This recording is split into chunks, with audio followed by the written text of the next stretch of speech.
So ngayon, alamin muna natin yung kasaysayan bago po yung pribilehiyo at yung obligasyon. Saan ba talaga nagmula ang guardian? Meron po ba rin guardian na sa manual? Wala pa ba? Ano na? Akala ko di ka pa tapos. Wala pa. Okay, ang kasaysayan. Balik tayo taong 1976. Taong 1976, sa parte po ng Sitio Quidama, parang Maguindanao, na kung saan si Sergeant Liborio Abraham Hango Jr. ay naitalaga po doon ng ating mga kasundaluhan. Sa madaling salita po, noon ang mga sundalo nagkakagulo. Diba? Alam mo sa parte ng Mindanao, malayo sa mga pamilya, mga kalalakihan. Siyempre, papasok ng mga bar, naglalaban-laban. Kasi ka-table na ng ganito at uuwi pa ni ganyan. So dahil sa pagnanais ni Sergeant Liborio Abraham Hango Jr. na mapag-isa yung ating sandatahang lakas, binuo niya po yung Diablo Squad. Ito po ay tinatag noong April 15, 1976 sa Sitio Quidama, parang Maguindanao. Sino po uli ang nagtatag? Binanggit ko kanina si Sergeant Liborio Abraham Hango Jr. Pseudonym niya sa Guardian is Abraham. BFG, Brain, Father, and all the Guardians. Siya po yung ama o utak ng Diablo Squad to Guardian. Now, taong 1979, na-create po ang Diablo Squad and the Crime Buster. Dahil ang mga kasundaluhan natin, ano po yung 5 magics? Ito po ay binubuo ng 2 piskal at 3 abogado. Sila po yung naging tagapagtanggol ng mga kapatid nating Diablo Squad and the Crime Buster ng mga panahong 1982. Now, sa pagkakaakala po ni dating Pangulong Fidel V. Ramos na naging Chief of Commandant ng Republika ng Pilipinas, na ang Diablo Squad and the Crime Buster ay isang banta laban sa bansang Pilipinas. Kaya pinatawag po si Sergeant Abraham sa Malacanang para i-disband o ipabuwag yung Diablo Squad and the Crime Buster. Now dahil po sa nais na magpatuloy yung kapatiran, so dito po na-create yung Guardian. Malinaw pa ha? Itinatag ang Guardian, tandaan po natin taon, December 10, 1984. Kasi marami tayong narinig, pag sinabi, sino ang ama ng Guardian? Sabi sinasabi, Gringo Honasan. Yung po laging sinasabi ng ibang Guardian, pag tinanong natin yung Guardian, sino ang ama ng Guardian? Gringo Honasan po ang sinasabi. Now, itinatag po ang Guardian, December 10, 1984. At ang kauna-unahang Guardian po na naitatag dito sa bansang Pilipinas ay ang GBI. Ano po yung GBI? Guardian Brotherhood Incorporated. At ang kanila pong check number 123899. Okay? Alina, 1984. Taong 1986, si Senator Gringo Honasan ay isa po sa mga naging incorporator ng GBI. Subalit, sa po ay wala pang tato. Kailan po nakargahan si Gringo Honasan bilang Guardian? April 22, 1998. Sa pagiging Guardian pa lang niya at pagiging incorporator at unang Guardian na naitatag ng 1984. Ngayon, sino po ang ama ng Guardian? Limutan na. Abraham po, di ba? Binanggit ko kanina. So, siya po yung ama ng Guardian. Kasi tinatag ng Guardian taong 1984. At ang unang tinatag, ang GBI. Sino po ang pinamahala o iniluklok ni Sergeant Liborio Abraham Hango Jr. na mamahala sa GBI? Si Sergeant Lapu-Lapu. Kaya tayo may tinatawag na triumvirate. Sino po yung first triumvirate? Abraham, Lapu-Lapu, Paton. Second triumvirate, Lapu-Lapu, Paton, Amazonas. Sino po si Nanay Amazona? Si Nanay Amazona ay kusang sumali sa kapatirang Jablo Squad. Sa kapatirang Jablo Squad. Siya po ang hepe ng Osamis Oriental.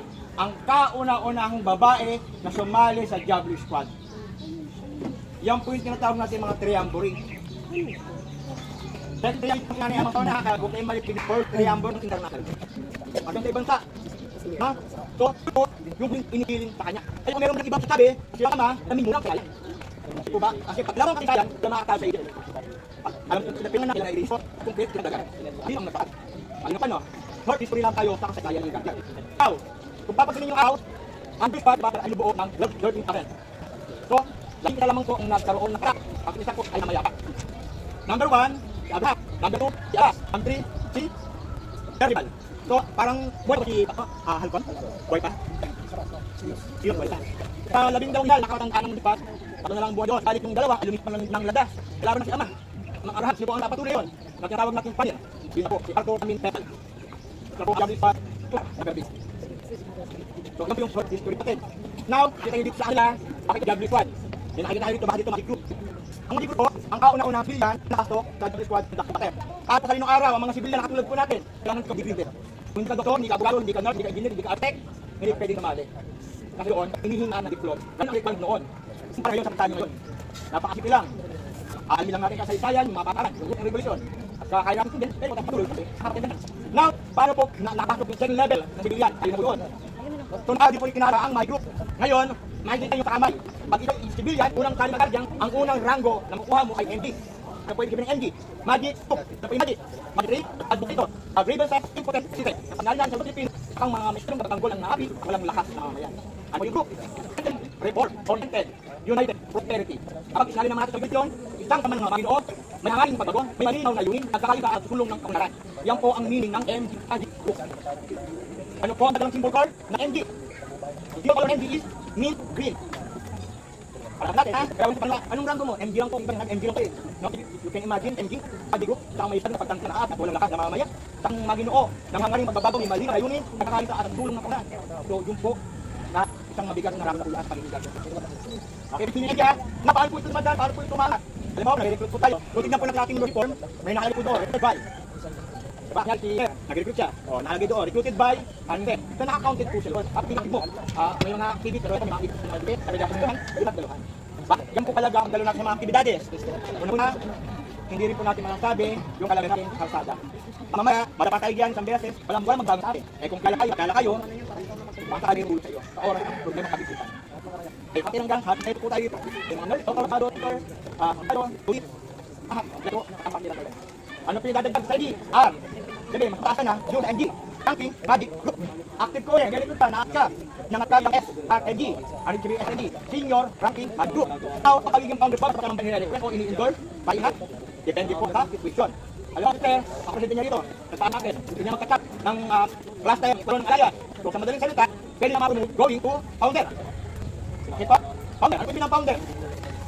Faithful, outstanding, unwavering, noble, dedicated, empowering, responsible. Ito ang meaning ng founder. Ito nga, naging legal founder ka, naging national corporate founder ka, ano sa aking magpagiging global team, hanggang sa magiging master founder ka, ano sa pinaka-master. Now, tayo kami, kapag pasok pa ang mga ito, GL, PI, PF, GB. Ikan po GL, Guardian Luzon, Guardian Visayas, Guardian Mindanao, Guardian Kumaran, at mga IBI. Halimbawa, sir, nag-abroad, sumali ng guards doon. Isa yun, pinangan, tingin pa, kapaging guardian, same pa. Ang basa, tingin, ang kakanakan niya, guardian, international. Tagalusun pa, napakasun ka sa Mindanao, galit ko na doon, sumali, ang kakanakan niya, so, Mindanao. Tingin, duwala pinangan, pinangan, tagalusun ka. Ayun, kaya pero kasi pagka may naka-encounter ka dati, may GA sabi master ka, GA lang yung usap niya. Sabi mo lang, bang GA mo, tsaka yung MP. Diba kayo magpapali ito? Ang rango nasa kanang kamay, wala sa kaliwa. Tambag natin, ha? Ito, anong balikan? Eh, nakita ko tayo ng numero, sa taas. Kasi, kapanganakan mo, ang iyong kapanganakan, hindi ka dyan. Kung ngayong kasmali ngayong taong ito, nang naka, ngayon ito. Pag tinanong ka lang ako mo dyan, bro, kaya ka nanak. Pasado mo, mas maganda, meeting, 2020. Yun, ba't mo sa dyan? Tapos guys, dapat hindi magtatanong sa'yo kung yung meeting. Mga ulan ng bato pa, no? Sabi mo, pagka mga taga-government yung siya tatanong. Sabi lang ito ang nakalaking tab, ang guardian kung tatanong. Pag hindi guardian, sabi mo ito, kapanganakan mo. Okay po? Now, guardian. Ito pong marka na ito ay isang sagrado. Ito po ay isang acronym. Bawat letra may meaning. Na kapag pinagsama-sama, makakabuo ka ng isang salita. Guardian.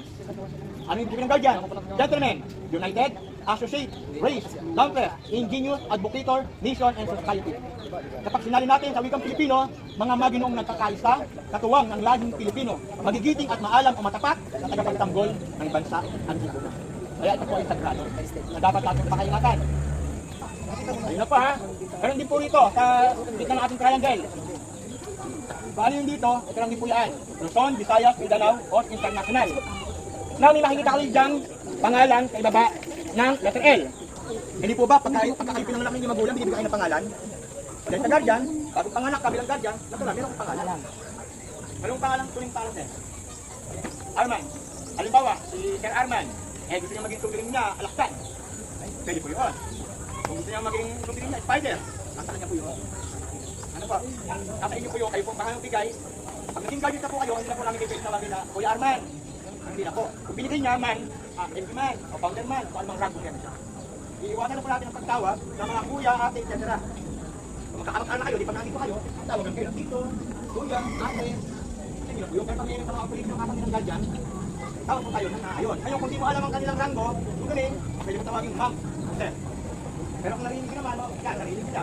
Sir ma'am, ganun dyan. Ganun direct. The position and the ranking. Ito po ang tawag. Now, kapag po ba ang MG natawag sa RMG pataas na rango, tama po ba na natawag natin bro or sis? Tingin niyo po, idea po.